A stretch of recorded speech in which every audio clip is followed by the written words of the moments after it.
Keith Pompey, Philly Inquirer, with us. Keith, appreciate you for being with us here. It's dealing with KC on ESPN 1320 KIFM West Sacramento, KRXQ HD2 Sacramento, and Odyssey Station, and driven by last year's Elk Grove Dodge. Keith, we were monitoring Daryl Morey's radio interview during our show.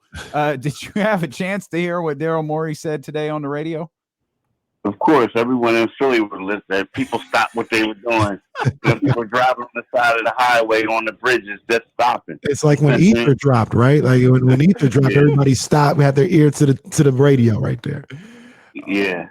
Oh, that's phenomenal. So, of course, Sacramento was referenced in the radio interview, which we can't get over. It's absolutely wild, some of the things that Daryl Morey says. So let's start with your report yesterday. How close was that deal of Ben and Tobias Harris, and I think it was Matisse Thybulle coming to Sacramento in exchange for Tyrese, Buddy, and Harrison? How close was that to getting done? It's weird. Like, in the article, as it said, it was just one of those things that was thought of. I don't think like it got anywhere just because, as Daryl Morey pointed out, it's one of those things where, ideas come up, people talk about it. Do you want to do it or not? And then deals typically get made the closer to, and I think that the thing about it is, it's one of those things where the 76ers don't want to include Thybulle in the deal. You never know what can happen as things get closer. But right now they're saying that, he's close to it as untouchable. And then, depending on, who you talk to, it's one of those things where, teams are going to have to be willing to take on Tobias Harris' contract. You know what I mean? So it's one of those things. Well, is Sacramento going to be able or willing to take that on? And then secondly, or is there going to be a third team involved to do it? Because it's right now, the 76ers is bigger than just saying, oh, you're going to get Ben Simmons. It's kind of like, there's going to be some other things, other variables that's going to happen in regards to a trade coming down the line.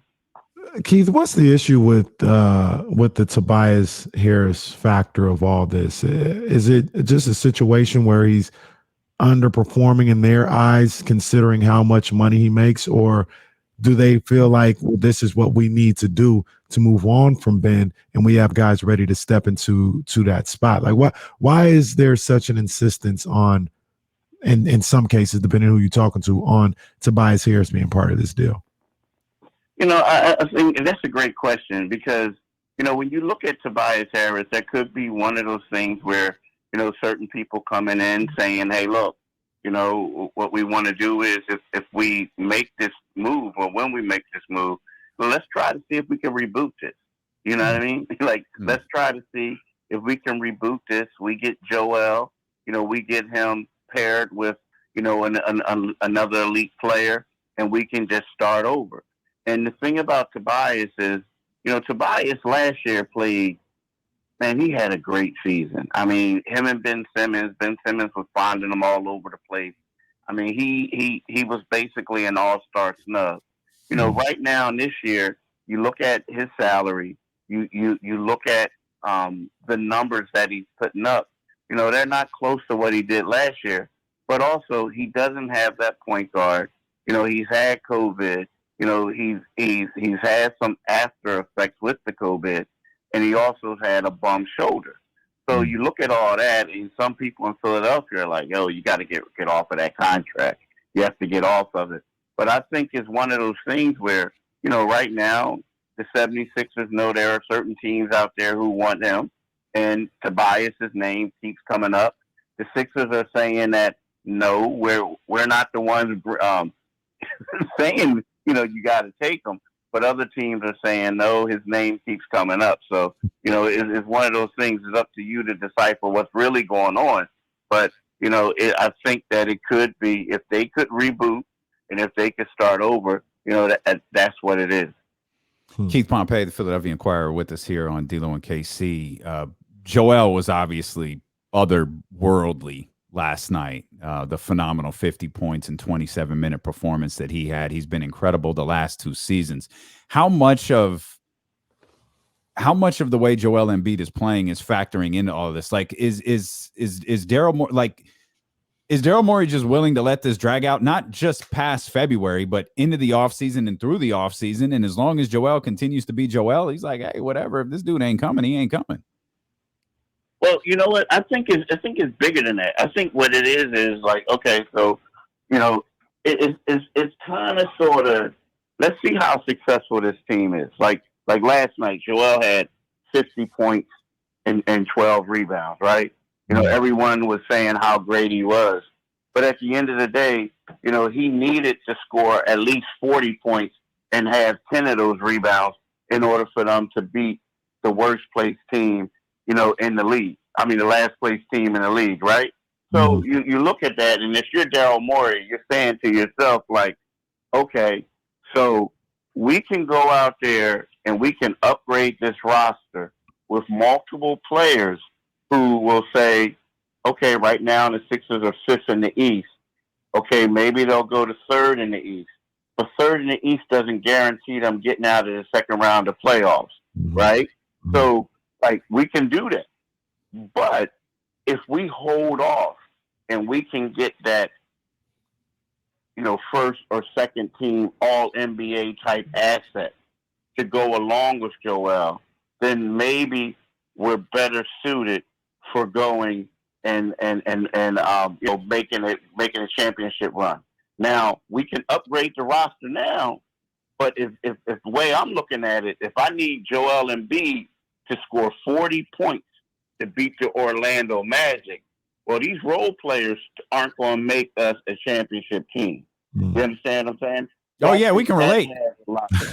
Huh? Yeah, we can relate. Oh, okay. We don't have the player that can help us beat the Detroit Pistons. We had someone score 35 last night, and we couldn't beat the Detroit Pistons.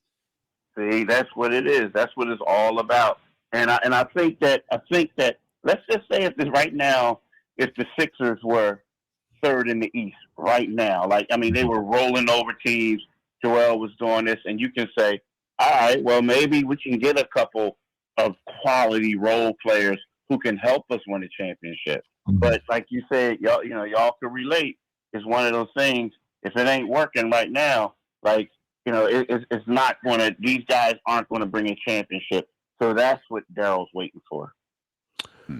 Keith, what do they? I don't want to say they don't miss the man at all, but help me out here. What are they missing from Ben Simmons? Realistically, I, for one, think it's a little minimal, but I don't watch them every day. So I'd like to hear what you think they're missing. And it is a big loss for this particular Sixers team right now. You know what? That's a great question, because it's like when you look at Ben Simmons, right? Ben Simmons is a guy, he makes them better, but he doesn't make them a championship caliber team. Like, he can't get them out of the second round of the playoffs, right? But he makes them better. And where he makes them better at is, like, you look at this team right now and they're last in the league in rebounding. Last. Well, they were one of the better rebounding teams with Ben. And I think a lot of it is because of his 6'10" frame. He goes down in what they call the dunker position, and he gets rebounds, and like he's a double machine. What he does where he makes them better at is because, he's a pass first player in the regular season, right? That makes you better in the regular season, because then guys like Tobias Harris, he's always like looking for Tobias as opposed to looking for his own shot. So he does things like that. Now, where he doesn't make them better at is in a half court offense, because you don't have a shooter on the floor. He doesn't make them better because he doesn't want to, attack the rim sometimes in the playoffs, because he knows he's going to be fouled and things like that. But in regards to, like, right now, you look at a guy like Tyrese Maxey, who's 6'2". You look at another guy, backup point guard, Shake Milton, who's around 6'3", maybe 6'4". Ben was 6'10", so they had that size. They don't have that anymore. They're a smaller team. So that's where he makes them better at. But his deficiencies, those are things that are preventing them from getting out of the second round of the playoffs. Keith, you bring up the getting to the free throw line and all that stuff, and obviously that brings back memories of the last time we actually saw Ben Simmons. Is that performance in the playoffs, is that indicative of who he is, or is it a little bit overblown because, one, it's the last thing we saw, and two, it was in high-profile games? I think it's indicative of who he is, because when you look at it, I remember when his the first year because he missed his rookie year, he set it out, but like the first year that he actually played in a playoff and played, on the floor, they made it to the second round, and he struggled. He struggled in the second round of playoffs, and it was one of those things. It was kind of similar where you said to yourself, like, you know what? I know that this guy got the memo. I know that he's going to be, I'm this all season. All I'm going to do is work on, my outside jumper, work on making shots from the foul line, doing whatever. And it just seems like as the years going on, he's progressively, gradually gotten worse, right? It was just one of those things where it just didn't happen.